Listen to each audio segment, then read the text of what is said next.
Creating great products isn't just about product managers and their day-to-day interactions with developers. It's about how an organization supports products as a whole, the systems, the processes, and cultures in place that help companies deliver value to their customers. With the help of some boundary-pushing guests and inspiration from your most pressing product questions, we'll dive into this system from every angle and help you think like a great product leader. This is the Product Thinking Podcast. Here's your host, Melissa Perri. Hello, and welcome to another episode of the Product Thinking Podcast. This week is all about transformations. Transformations are something near and dear to my heart. I've been at lots of companies trying to establish a product management organization, figure out what should product managers do. That's what I've kind of dedicated my life to for the last 5 to 6 years. And today I get to talk about that with my friend Brian Bhuta, who's the CPO of Signify Health. And Brian and I met when we were working at Athena Health together. I had come in there to help lead a product management transformations, try to take 350 people who hadn't done product before and teach them how to do product. And Brian came in the same week as I did to be the VP of product over one of their product lines.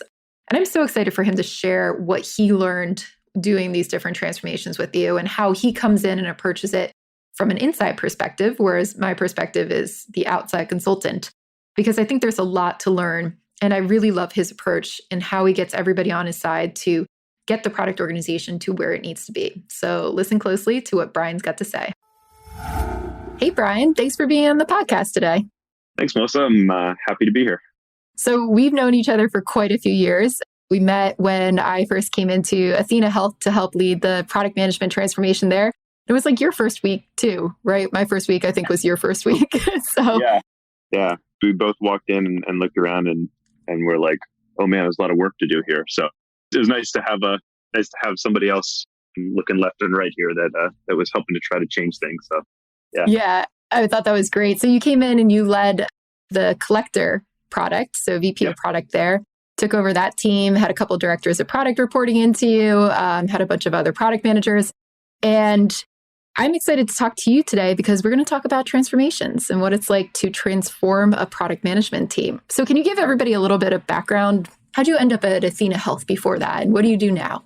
Yeah, absolutely. So my core background was really in computer science, so technical background, and really started my career in the healthcare space. And quite frankly, realized that I wasn't a very good engineer and I needed to do something else that was, can make a living at. And so one of the early things I did, and I didn't really have a name for it, was I found that I was developing software. I love talking to users, right? Like, why am I building this? I just kept asking myself, what am I supposed to be building? Why am I building it?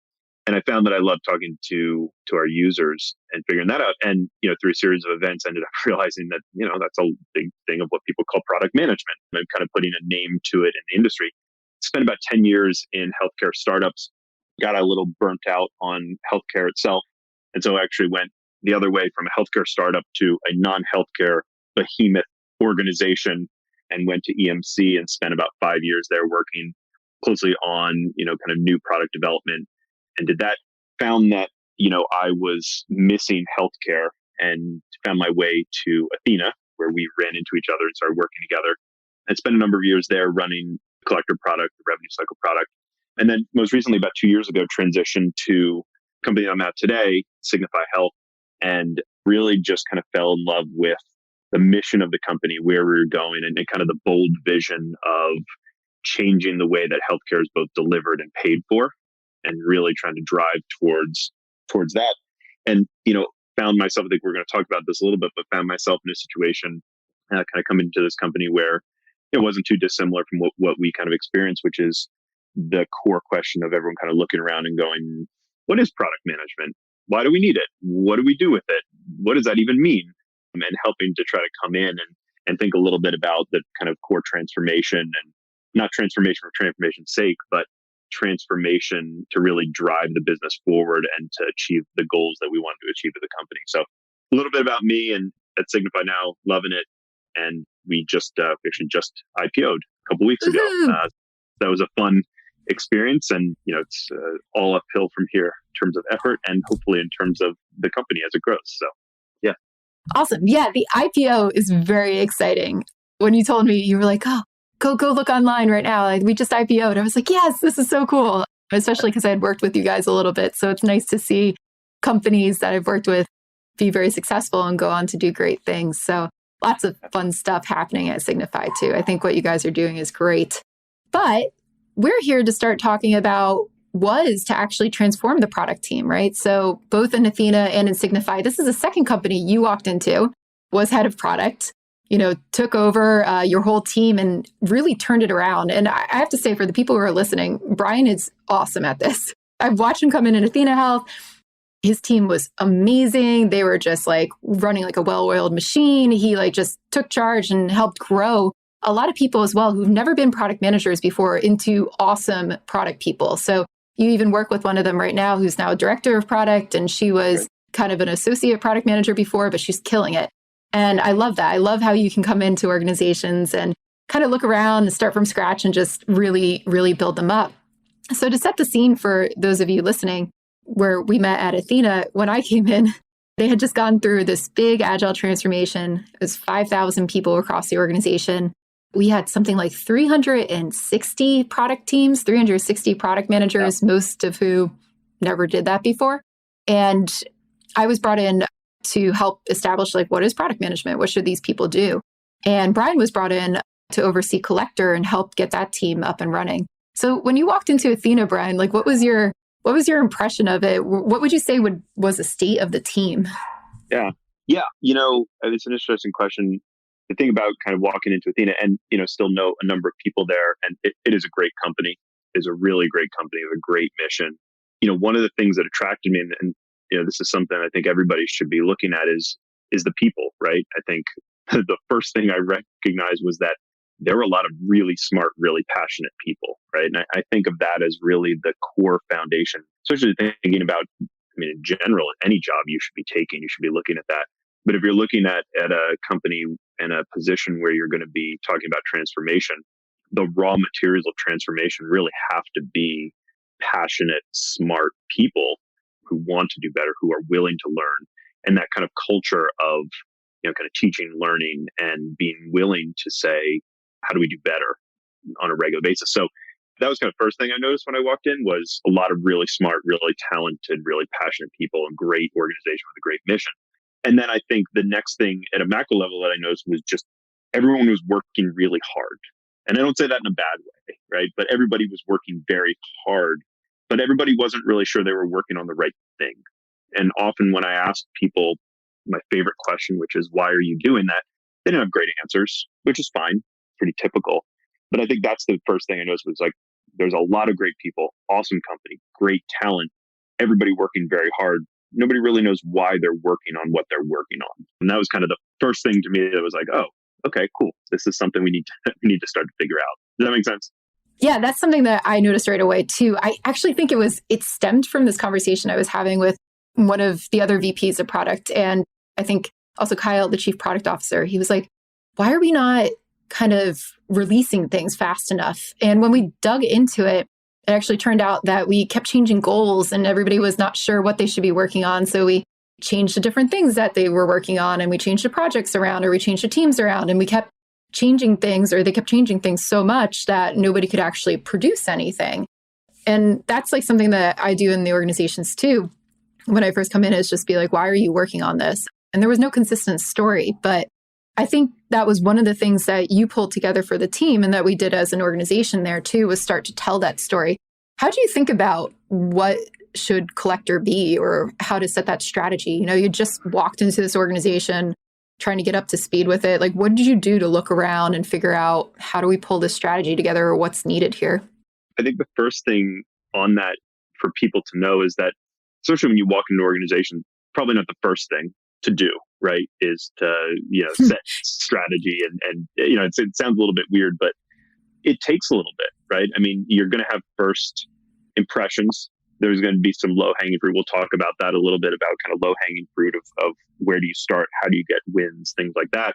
But it takes a little bit to actually develop that strategy and that rallying point, right? A lot of the first foundational things really they're smaller, if that makes sense. Like, they're not these big things that we're going to move in a momentous way, right? That's too much for an organization and for people to kind of grok, is like, whoa, you just changed my world.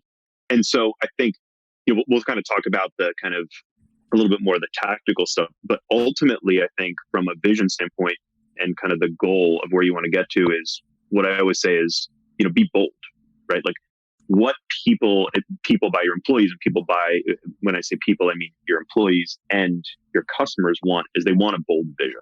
They don't want a boring vision, right? Nobody wants to work for a company that says, oh yeah, we're just going to make things a little bit better, right? Like, great. Cool. Yeah. Let me get out of bed for that in the morning. Nobody wants that as their kind of core why I do what I do. And so as you're learning and as you're walking an organization, one of the things you want to do is start to figure out what is that bold vision, right? What do we want to be doing? What is the piece that's going to get the teams excited and start to move us toward that? And I think there's plenty of examples out there. I think the person that is, fairly obvious that everybody kind of thinks about here is, Elon Musk is like a genius at this, right? I mean, if you look at every single company that he is involved in, how many does he run, right? These really bold visions, right? That the people at the company are bought into, right? I mean, SpaceX's job and what they're trying to do is not just, let's get the next rocket into space. And it's like, we're going to colonize Mars. It's like, whoa, really? That's what we're like, that's amazing, right? That gets me out of bed in the morning. And so I think the big thing that you want to try to think about is how do you build enough knowledge as you're learning about the organization, as you're learning about the industry, you're learning about your customers, that you can build that bold vision that gets everybody excited. And it takes time, right? I mean, sometimes you may even have that, but it's too jarring to the organization to hear. That's not like your first day kind of talk to your team, right? That's something that builds up over time and you need to pre-sell. And by the way, on this point, one other interesting thing is these things don't get developed in a vacuum, right? There's no development of strategy and bold vision in a vacuum. It's not a product, quote unquote product thing, right? It's not like the product person goes and, goes out into the wilderness and, goes on a fast for 4 days and comes back with a product vision, right? Like that's not how it works. It's working with all the other parts of the organization. It's iterating on ideas between people individually. It's pre-selling people. Hey, what about this? Like, let's go talk over lunch. I just have these crazy ideas. Let's talk about them, right? Creating that space for people in the product org and the rest of the organization to give feedback and to think about these things is kind of how these grow.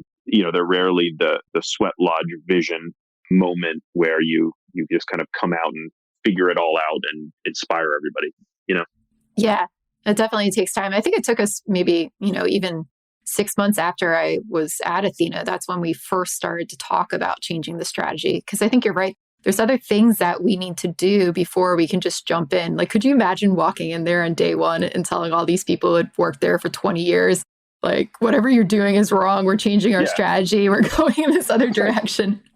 That's right. And there's a very human aspect of it too, which you're kind of calling out, which is bold vision is very exciting. And it took us a while to get there. You have to be very careful how you talk about it, right? Especially in a larger organization, because it can be interpreted as exactly what you just said, which is, hey, I'm the new person at the company. Everything you've been doing is wrong, right? And exactly. And it's a really delicate balance of creating mid-company, right? Everyone talks about vision at the beginning of the company, and that's a blank slate. It's not easy, right? But you have to kind of deal with the historical baggage. But walking into a company, you have to recognize that there's people who have invested a lot more blood, sweat, tears, time, etc., into getting the company to where it is. And you are privileged enough to step in at that point. The fatal flaw that I think intellectually people have when they walk into these is, I'm here to quote save or quote fix, right? Like those words, you kind of have to get them out of your vocabulary a little bit and recognize that there's a lot of people who've worked really hard to get to this company being successful, right? And that's the case in every company that I've walked into, and they know what they're talking about. And you really have to be careful not to come across as invalidating that, in any form or fashion. And it's tricky, right? It's a really, really hard balance to strike between those things, but it's extremely critical because you don't want to lose and alienate the people who have built what it is and will most likely build what it will be, right? Exactly. Yeah. And you're getting into this one component that I think you're fantastic at, right? We came into Athena Health and I watched everybody kind of turn and be like, why are you here, Brian? Like, it was not like you walked into celebrity and everybody was super happy you were there. Same for Signify Health. Same for me. Like every time I come into these organizations, there's always it's always leaders, right? They're like, oh man, you were brought in to fix us, right? Like you were saying, not even if I use those terms, but that's the perceived thing. Oh, we couldn't do it ourselves. So now you're here. What do you know about this, right? I've invested all my time. And I've watched you both at Athena and Signify. It's like a 180. I try to describe it to the people listening, but I watched you come into Athena Health. People were really mad, right? Didn't want to work with you super well. It was really a lot of friction. Same thing with Signify. And then all of a sudden, like 2 months later, you're best friends with everyone. Like everybody wants to work with you. People are like, Brian's amazing. How do you do it? What's the magic? Yeah. First of all, I appreciate you saying that.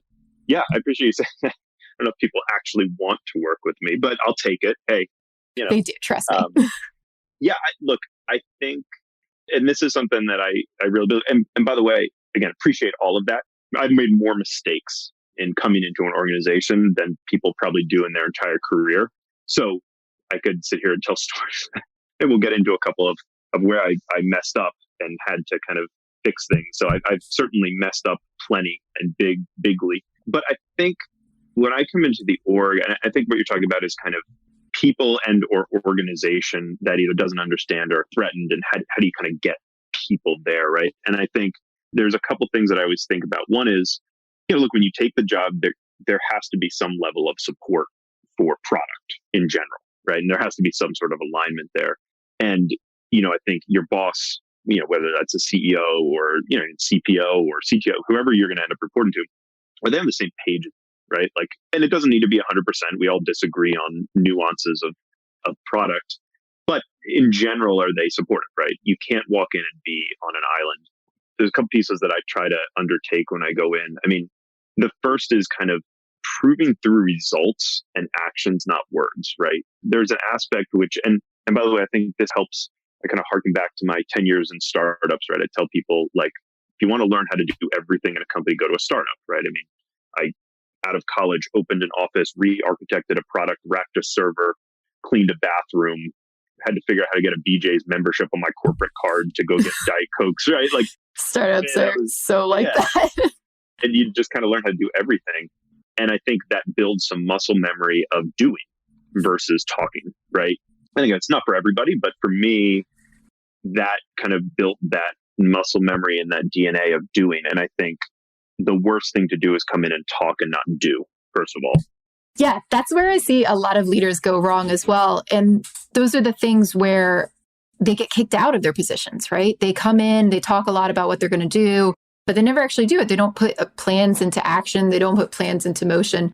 So I agree. I think you've got to have this balance, right, of talking about what you're going to do, educating people about it, but then also putting it into practice. How do you kind of straddle that line around when's the right time to start doing, especially if you come into an organization with a transformation, right? You've told me before about, how you want to get the lay of the land and you want to understand people. Like, when do you figure out it's the right moment to take action or to put something into place? It's about picking battles. And I think the good news is you apply the same principles you take in any sort of iterative development, right? Which is you start small. Find a couple things where you can prove what you're talking about that are not threatening. Don't go for the big thing that everyone's talking about. Find a couple things that you can point to, right? That you can prove out and say, look, there's this thing over here. When I came into Athena, I think one of the biggest things that I learned as I talked to people was people kept using the word reactive. I heard that over and over as I talked to people, reactive. And so I went through my organization and I found that the biggest team, the biggest chunk of investment that we had was on a team that was literally called the response team, right? I wonder why they're reactive. I wonder why it was reactive, right? And by the way, so found a point of alignment, right? Even if people didn't macro level believe or be completely bought in, I found a common thread for a number of people. I found something relatively small and I changed it. And in that case, the change there was, we're not going to have a response team anymore. And here's how that's going to work, right? And kind of calm people's fears. That does not mean that we're not going to be responsive, right? And that we're not going to do this work. It does not mean that we're not going to answer the call, answer the phone when you call us. It's not like we're stopped doing work. It's so again, say that in words and then action on it, right? To make sure we don't lose that. Tell the teams that we can't do that. But even just something as simple as saying, hey, I've heard we're reactive. I'm going to get rid of the reactive team. And everyone's like, oh, that makes sense. Maybe this isn't so crazy. Yeah. And so I think it's really, there's a tendency, like you said, and I think we talked about it a little before, of this kind of bold vision, big moves. We want to make things, but you have to look at it like product development. What's something small I can do right now? And then let's build off of that to get to the bigger things and to tackle the bigger things. And, I think, and I've made that mistakes plenty of times in my career where I've gone after something too big that had too much friction against it.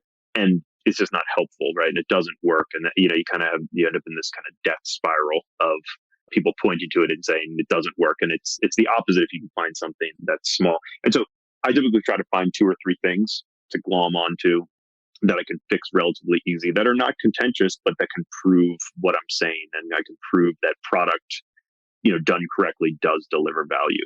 And that's typically what I do. And then, if you've done a good job coming in, listening, learning, and, we should talk a little bit about kind of building relationships, right? Mm-hmm. But if you've done that, then you can go back and you can reiterate it, right? You can say, hey, remember we talked about this thing? Like, isn't this better? Like, yeah, it's not fixed, but better, right? And everyone's like, yeah, it is actually better than it was. And you're like, cool, we're making progress. Let's keep going, right? Keep doing this. So I think it's taking that iterative mindset, finding something small, finding something that's not contentious, and just going and doing it, and then building off of that as building blocks to get bigger, meatier things and tackle those kind of more contentious things as you go along. Let's dive into the building relationships part of this, right? As I mentioned, you're very good at this. I imagine there's 2 different ways to do this. One, you've got to build your relationship with your team and the people that you just took over, but then also your executives. And I know for a fact that some of the executives were tense in some of these places that you worked at because they'd been there for 20 years and all of a sudden you roll in and it's like, we're going to change everything. What do you do to make sure that you can build a good relationship with your executive peers? How do you figure out who to target and what to do and how to get them on your side? Yeah. In my mind, this is the $1 million question, right? Because every process, tactics, approach, frameworks, behind all of those are people, right? And people with their own perspectives, their own emotions. Everybody's got it. And so if you miss that point, it doesn't matter. It doesn't matter how good, quote unquote, good you are.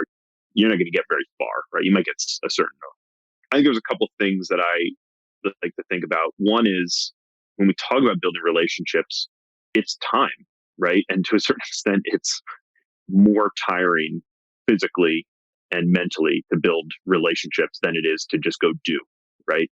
And it takes time and you do it. I think it's being purposeful about your time, being purposeful about, what you do, how you do it. And, as a matter of fact, you mentioned Kyle before. For those listening, Kyle is also the CEO of Signify Health. And so I've worked with him at Athena and here. And, he used to be the chief product officer of Athena too. So everybody can keep track of that too. That's right. Yeah, that's right. Also just had a baby girl. So congratulations to Kyle, if he listens. He was the one that really drove me towards this concept of relationship, right? There were a couple contentious people when, I was working on Kyle's team at Athena, and I remember talking to him and I was expecting 3 steps. I was expecting an action plan. I was expecting, from my perspective, what I thought was going to be extremely sage wisdom from Kyle, right? From my chief product officer. And I'll never forget, I was literally sitting there and I was expecting this very businessy answer. And he looked at me and he said, have you had lunch with this person yet?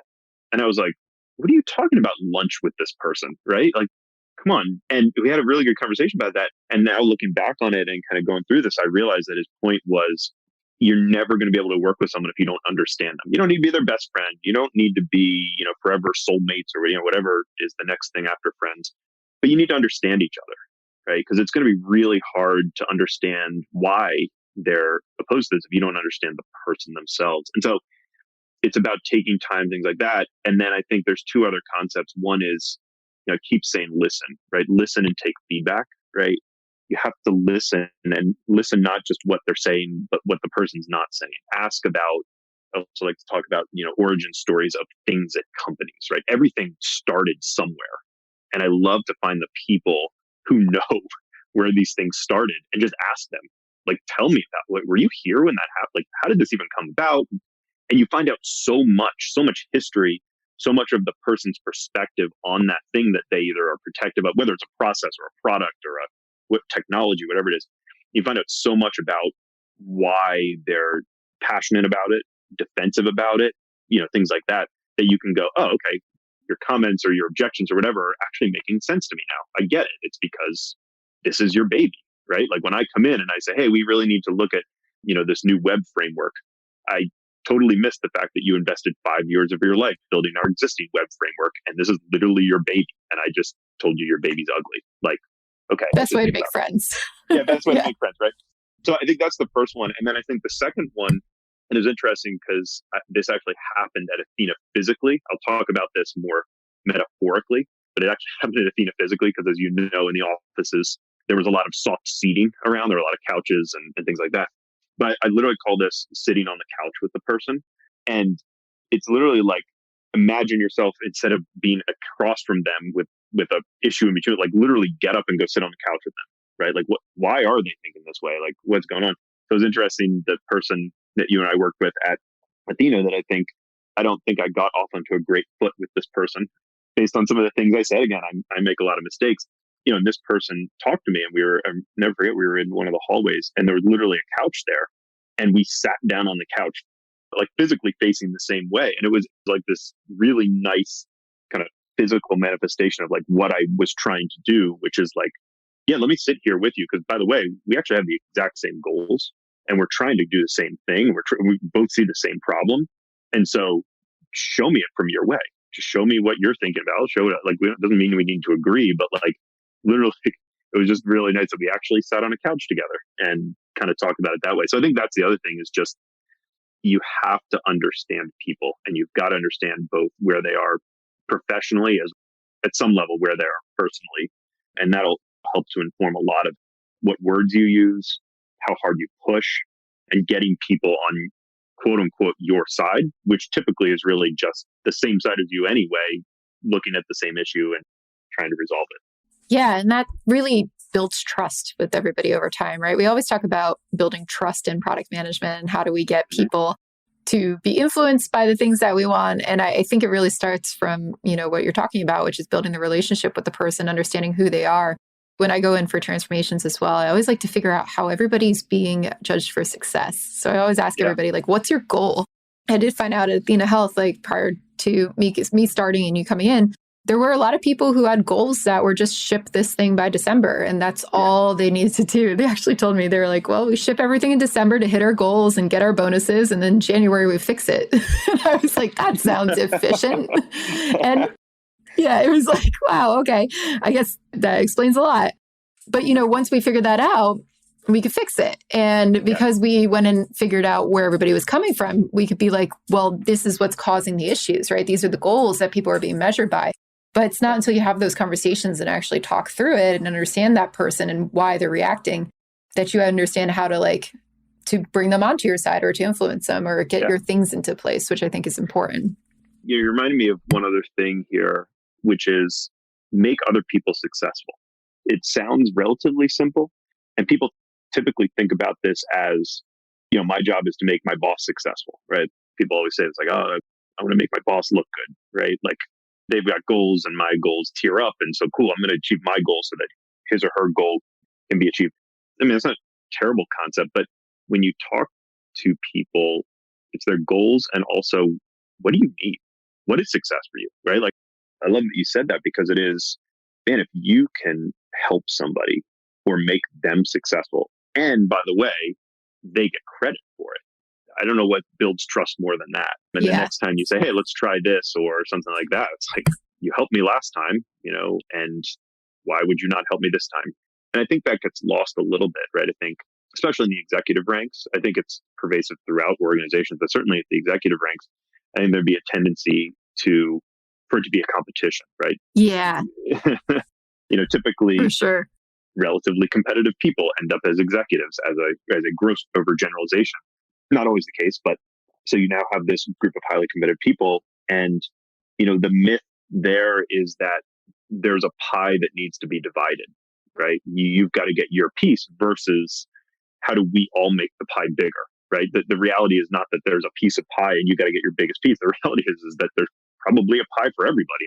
And seeing the people you talk to, even the people who there may be some friction there, as somebody you want to make successful. I mean, it does so much, and it builds so much trust with those people. Yeah. And what you're talking about too, right, with that pie, that's one huge issue I see with companies that try to take on a transformation. A lot of times it doesn't stick because they put individual goals across the entire executive team. They're like, this is sales' goal, this is product's goal, this is this person's goal. And they don't actually have a common goal that's here's what we're all working towards. And I think that's so important to be able to get everybody on the same page and working together. Instead of pitting people against each other, I've seen CEOs pit their direct reports against each other, which makes no sense because if you're running marketing and you're running product, you have very different goals. So why would you ever want to compete, right? What are we doing if we're not doing it together? Did you know I have a course for product managers that you could take? It's called Product Institute. Over the past 7 years, I've been working with individuals, teams, and companies to upskill their product chops through my fully online school. We have an ever-growing list of courses to help you work through your current product dilemma. Visit productinstitute.com and learn to think like a great product manager. Use code THINKING to save $200 at checkout on our premier course, Product Management Foundations. So what you're talking about, right? Sometimes it gets ingrained in people in these bad cultures or these places that they've worked in before, and then they go to another organization and they might bring it with them. But I think that's so important, seeing yourself as an executive, that's just part of the team. And I think it's essential for getting everybody on the same page to work together towards something too, like a transformation, because everything has to change. And you see a lot of people get scared about their jobs. You see a lot of people get scared about, what does it mean for their role? When I lead product transformations, a lot of the times we're taking people who were not product managers and saying, ta-da, this is your role now. Yeah, it's like, exactly. well, I just spent 20 years doing something else. So what does that mean, right? Did I want a career change in the middle of my career? Probably not. So what do I do? How do I do that? So when you come into those organizations, you sit there and look at the executives. I'm sure that's a lot of what you take into account. But I'm also curious, how do you work with your team too? Because they're also usually getting a career change. It's like, ta-da, you are the product manager now. So I know that was definitely the case at Athena Health and the case for a couple of people that you took on at Signify as well. So what do you do to level up your team? How do you get them to start working as product managers when they've never been product managers before? Yeah. And of course, no one ever asks, wait, am I a product manager or am I a product owner? You never get that question. Never. So I'm afraid that the listeners of this podcast are going to be like, Brian keeps answering the question the same way, but I'm going to keep answering the question the same way because it's the same general tactic, which is the first thing you need to do with your employees if you want to up-level them is understand them. What do they want to do? And I think your kind of point about the individual who is like, surprise, you're now a product manager. And they're like, yeah, but I've been doing this for 20 years. The thing that everybody usually glances over and goes, like the step that everybody skips over is asking that person whether they actually want to be a product manager or not, right? Like everybody to your point, everyone, and rightly so, look, I mean, you need a job. Everyone wants, there's a level of stability and security, things like that. But the thing that people don't typically ask is, do I even want this job? Right? Like, do I even want to be a product manager? Yeah. We actually had a lot of people at Athena Health after we defined that role say, oh, I don't want this. This is not what I signed up for. Yeah, exactly. And I actually had that. I remember having coffee with one of the team members. I think it was the first couple of weeks that I was at Athena, and we were having coffee, and we were, first meeting right? I'm the new quote unquote boss. This is it's like, these are the most awkward of awkward meetings, right? And, I asked this individual, I said, what do you want to do? And they proceeded to talk about their entrepreneurial spirit and how they really wanted to start a company and they were passionate about this subject and da, da, da, da, da. And, I kind of looked at this person and I was like, I don't think I said it this way, but I'll say this more dramatically for this. I was like, I think the best thing I can do for you is to fire you. Like, I think that's right. My point was basically like, I don't know how much transparently this job and what you're going to be doing here is actually going to help you build towards what you want to do with your life. I could pretend and we can probably find some things that match there, but like the skill set you need if you want to go be an entrepreneur that you don't have, and I can tell this right now, is like, you got to figure out how to raise money, right? You got to go talk to investors. You got to go write a business plan. Like, this is a relatively junior product role. Like, you're not going to do that, right? And I think that's a piece that is kind of the first thing, is like, just understand what people want to do. And it's not always as dramatic as, when work, you shouldn't work here and you shouldn't have this position. But a lot of times it is exactly what you said, which is like, define it and say, so this is what you're going to be doing. Pause. Is that actually what you want to be doing? Right? Because you're going to be very frustrated and you're not going to do a good job and things like that. So I think the first thing is understand. Second thing is really what you said, which is just define, right? And so I typically like to go through and create, kind of competency framework, right? That has less to do with, again, typically when you walk into an org, what you find is that talent is managed and, kind of look at it and it's like years in seat, right? It's like, you are a senior product manager if you've been doing product management for 10 years, right? And it's like, okay, that's not a competency, right? Yeah, I hate that. And so, right, because it's just like, sweet, I'll just run out the clock and get a promotion. Like, yeah. So I think, the second thing is to go through kind of a competency, right? Like, what is expected, define it, to your point, and we can talk more about that. But then it's to measure everybody against that and to define it. The other thing that I like to do in talking about kind of up-leveling is bring in someone who is a good product manager. And this is where, kind of building out your network from previous positions or just networking outside your job, right? I encourage everyone, once COVID's over, go to meetups, interact with people safely, grow your network, right? And help with that. And it can be done externally. Go hire a really good product manager, someone who you're just, you interview and you're like, yep, you know what you're talking about, right? Give that person a relatively long leash, because that person coming in new, understanding product management will honestly just outrun everybody in the first 6 months. Like, they'll just outrun everybody. And that makes such a difference. I've seen that too. And, even like when you came into Athena, right? Like, you were that product manager for a lot of people. You were that experienced person. And you could see that the rest of your team, all your directors, all your product people were like, oh, that's how you're supposed to do it. And I mean, I'm a big proponent for training, obviously, like that's what I do. But I feel like you still need somebody there every day to like learn from or mentor or grow from. Yeah, absolutely. And again, you can do this a number of different ways. I mean, I think part of with Signify, when I came in, I brought in an individual who knew product management, period. Right. And they came in and they were just passionate and they just kind of embraced it and ran fast. And one of the cool things about that was not just, okay, let's set the pace, if you will, right? I think about it as a race, and it's like, cool, here's this person, they're going to, we're now going to run 6-minute miles instead of 7-minute miles, right? But they also give them a good opportunity to teach, right? And this individual actually came in, and even basic things like, how do you run a sprint retrospective, or an effective one, right? How do you do planning poker, right? And this person just kind of came in and was like, I can help you with that, and kind of played the role of like, I think I know what Brian means. I can come and help you, right? And it becomes more of an organic teams figuring it out versus somebody coming in and saying, this is what you do. Here's the competency framework. Go do this on a daily basis. It becomes more the team learning from each other and getting better than the management team telling them what to do. Yeah, I think that's a huge part of it is just, watching somebody do great work. When you can see somebody do it, it makes a whole difference, right? Rather than somebody saying like, go build that roadmap, do it like this. You watch somebody go through it and it's a whole nother experience of learning. I want to go back to what you were talking about with the competency framework. I'm curious, what are the competencies you look for in a product manager when you're hiring them or when you're managing your team?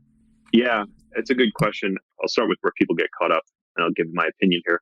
Where people get caught up is they get caught up on individual contributor versus manager, right? They get very caught up in the product world of that. And then sometimes they go as far as looking at engineering and being like, oh, there's a dual ladder, and like, let's create this dual ladder. And like, congratulations, you're an extremely smart person relatively early in your career. You now need to decide whether you're a good people manager or not, even though you've never managed a person, and that will stick with you for the rest of your life. It's like, okay, that's too much.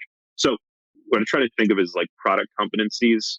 And then I like to think about just leadership competencies. And so one of the things that, one of the things to do is create this framework. The couple that we do, so I typically think about 5, and they're worded a little bit differently depending on how you think about it. And you can kind of morph these to the org, but there's like 5 product competencies and then 3 leadership competencies. The product competencies are really around communication and influence. Like, how do you grow from just communicating all the way through to influencing, right? And at different levels and things like that. The second one is really around delivery. So look, this gets back to the trust thing. Can you deliver what you said you were going to deliver? And again, that grows in scope and size and things like that. The third one is value and metric driven. So can you quantify? Can you quantify, and are you focused on metrics and measurement of the why, right? And someone asks you why you're doing something, can you give a number? Hey, we're reducing the unit cost by X. We're increasing this metric by Y. The third one is strategic thinking, which I think kind of plays into as you grow in your career, but just can you think strategically? Can you put your product and the things you're doing in a bigger context, and then eventually grow into developing that bigger context and driving it through the organization? And then the last one is really user focus. So in everything you do, are you constantly going back to, and how is the user actually going to get value out of this? Who's using my product, and are you going to get value out of it? So those are kind of the 5 core product ones. And then I like to think of 3 leadership capabilities. And this gets more into what you would think of as traditional quote unquote people management type skills or more senior skills. But I like to think of just as leadership skills. So I think you can demonstrate them without having someone report to you, if you will. And those are coaching and mentorship. So I'm a firm believer that you can coach and you can mentor without somebody reporting to you. Teaching and learning. Can you explain concepts? Are you helping the organization? Are you actively learning about your industry, your product management, or your craft? And then the last one is stakeholder management. So beyond communication influence, do you know who your stakeholders are? Can you manage them? And can you help the organization kind of grow in that? That's how I think of like competencies. Probably not comprehensive, but it's at least like a good framework where you can mostly catch everything with your product team. Yeah, I like that. We just had Kate Leto on the podcast too, and she talks a lot about how soft skills, those leadership skills you're talking about, are so important for product managers as well, because it's not just about, can you do an MVP? Can you do, can you prioritize something? It's about actually getting your agendas through and working with teams to actually do that. One of the teams that I've found the hardest to work with during a transformation, especially, is the sales team in product management as well, right? And I think that was the case, at Athena, it was very much a sales-led organization where everybody was reactive, as you were describing. And we had to turn it into a product-led organization where we were, actually building products, and then they were going out to sell them. From your perspective too, like, how have you seen organizations transition or make that transition from sales-led to product-led? And what do you do as a VP of product in that situation? Like, how do you help nudge them along from the inside? Yeah, I love this topic. So 2 things before I get into the answer, just to put out there. Number 1, product-led does not mean product's the boss and we make all the decisions, right? I mean, you need to make that extremely clear, that Don't prioritization. tell people that, Brian. You can't tell people that. You're blowing it up for us. I hate to tell you, but the job's actually harder than that, right? You have to actually do this without being able to just tell everybody what to do, which makes it even harder. So that's the first thing, is that you need to make it very clear that product-led does not mean product makes all the decisions and is the boss and everybody bows to, the product god, right? I think it's the first thing. And then the second thing for context, and what I'll talk about here, is you also need to realize that companies are different life cycles, right? And that could be a life cycle of the company or of just the product, right? It could be an emerging product within a big company or just a startup company. You got to realize that the smaller and more emerging the product is, the more it's going to look like a sales-led product. Like, let's just, the extreme example I like to say is, like, it'd be great if you could, if you're a startup with $0 of revenue, guess what your number 1 priority is? Pay the bills, right? Like, you got to go figure out how to get money. Yeah, get the users, right? And so it's going to look and feel a little more about that. Now, I think there's a couple things here that as a product person you can go into. Number 1 is, don't lose the core tenets of product management, which is serving the user, right? I think we can get a little bit zealous about, well, that's not product, right? And you kind of have to check yourself and go, yeah, well, did the salesperson just identify a need with our users that we really should be addressing? Or am I just being defensive because I didn't identify it, right? And somebody else, like, it's everybody's product, right? You're just here. So don't get too caught up on that. It's not about control. What it's all about is about alignment, strategy, and communication, right? How can the sales team know what to sell if the product team hasn't set out a vision, a strategy, a roadmap, and engaged with the sales team to say, here's where we're going and here's why. And then I think the last thing is have product people sell something, right? Typically, it's always an extremely fascinating exercise to have a product person and you can manufacture this. What I typically like to do is give the product people a problem. I say, develop a product. And they're like, cool, this is in my wheelhouse. I know how to do this. Look, I've got a beautiful backlog. This is great. And then I bring in the sales team and they're like, cool, I'm going to tell the sales team how to sell this and how not to go outside of the bounds of my product. And then I go, okay, cool. They're your prospect. Sales team is going to pretend they're your prospect. Sell your product to them. And I watch product people try to sell the salespeople, which is always entertaining. And without fail, and I usually prep the sales team this, but without fail, I try to ask the sales team, ask for more features. Hey, can it do this? Well, what if you do that? Hey, I've got this other system. Can you integrate it here? And without fail, every single product goes, oh yeah, we could do that. Yeah, we could do that. We could do that. And they walk away and I just go, okay, so how many people just increase the scope of their product and went completely outside of the product you define? Every single person raises their hand, right? So I think those words about sales-led versus product-led are right. But I think what you need to think about is you still need to serve the user. You have to think about that as finding product market fit.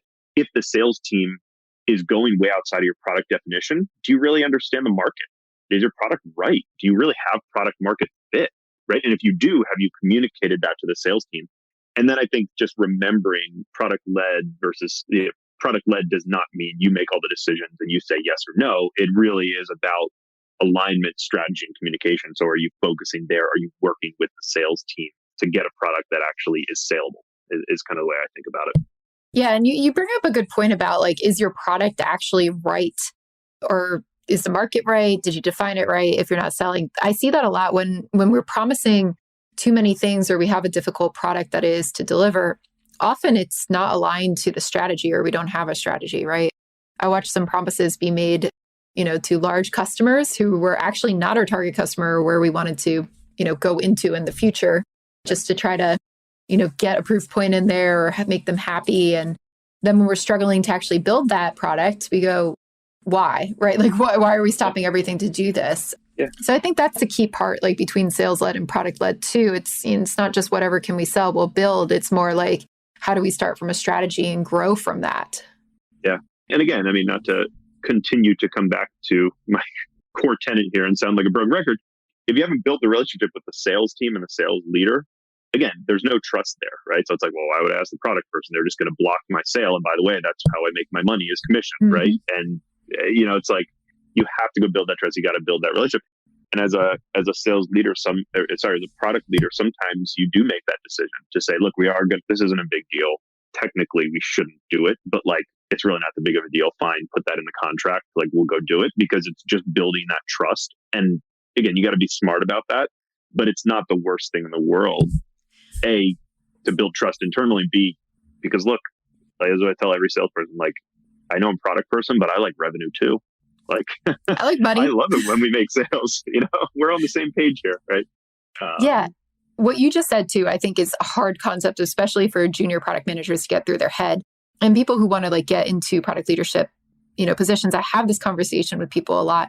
It's not about doing everything right and by the book, right? Like, it's not about, here's my roadmap and I shall never deviate from that roadmap. And it's not for a strategy or here's my perfect prioritization, but sometimes it's about making concessions to build that relationship. And sometimes when I teach product leaders about that, I'm like, you'll figure out what to build, you work it out with the salespeople, but then you may decide to make a trade-off just to win them over.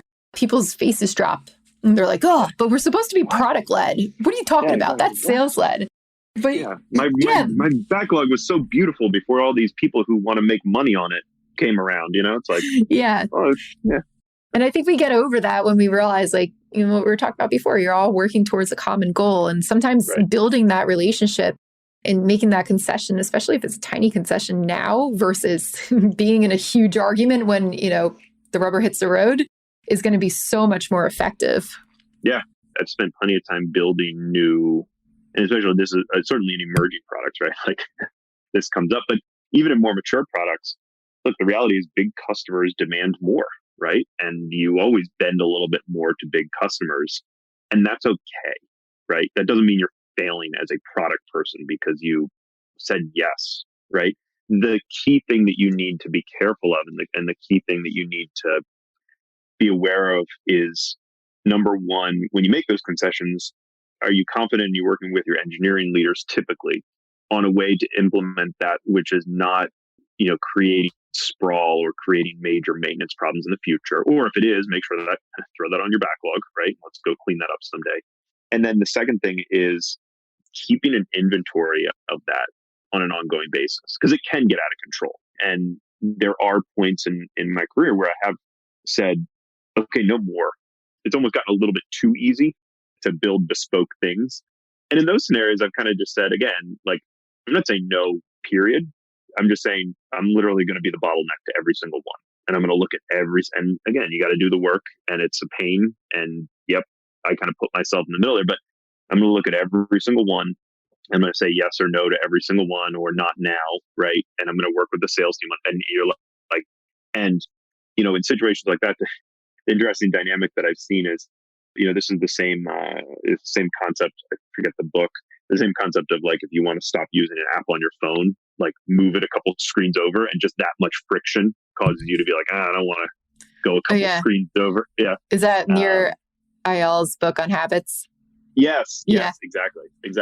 And it's the same thing, right? It's like, if the field and sales team, it's almost like if it's too easy to request custom things, you just do it, right? And if you put a little friction there, sometimes people are like, no, I'll just go tell the customer no. Like, Brian's more of a pain than the person I'm dealing with on this side. So, you know, in a very nice way. Yeah, exactly. So, but it's the same concept, right? If you put a little bit of friction there, you typically find what's really important and valuable to the customer to be worth negotiating to get through the system versus, no, that's not really worth it. So.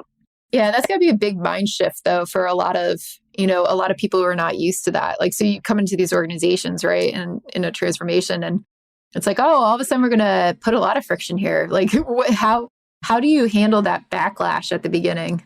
You don't do that first. I think back to our beginning conversation, like, don't do that first. Do not do that first, right? It's all built on relationship and trust. And once you've built that foundation, then you can do things like that and say, look, trust me. And I'm not saying no, but like, because then you can sit down and have a conversation and say, look, you know, we did this at Athena, right? Because we were, you know, talked about how the biggest team was the reactive team, right? Or the response team. And we did that. I literally went to a lot of field teams and things like that and just, look, I'm not trying to be mean. I'm not trying to do any of that. Here's my problem, right? Again, I kind of invited them to sit on the couch with me and be like, this is my problem. Like, I can't get to any of that stuff that you want me to get to because I'm doing all this stuff. And in general, most people were like, oh yeah, that's terrible. Like, wow. Yeah, that actually does kind of stink. I'm sorry. Like, oh, okay, cool. How can I help? Right? How do we work together? Because I do want that thing over there. And so again, just if you built that foundation, you can invite people into your problem, just like you would step into their problem and say, I need your help. This is my answer. By the way, like, if you have a better answer, I'm all ears. Like, again, every idea does not need to come out of product. It doesn't need to be you. You know, steal ideas, steal concepts, invite people to bring different solutions.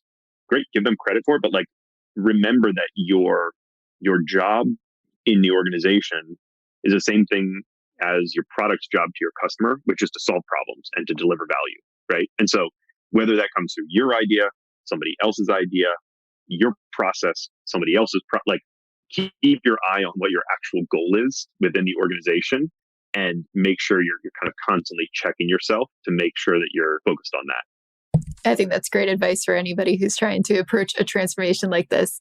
Well, thanks so much for being on the podcast, Brian. Where can people connect with you? I am obviously available on LinkedIn and at Brian Bhuta on Twitter, although I probably should be more active on there. But feel free to connect on me there as well. Go pepper him with questions. Well, thanks so much for being on. Thank you very much, Melissa.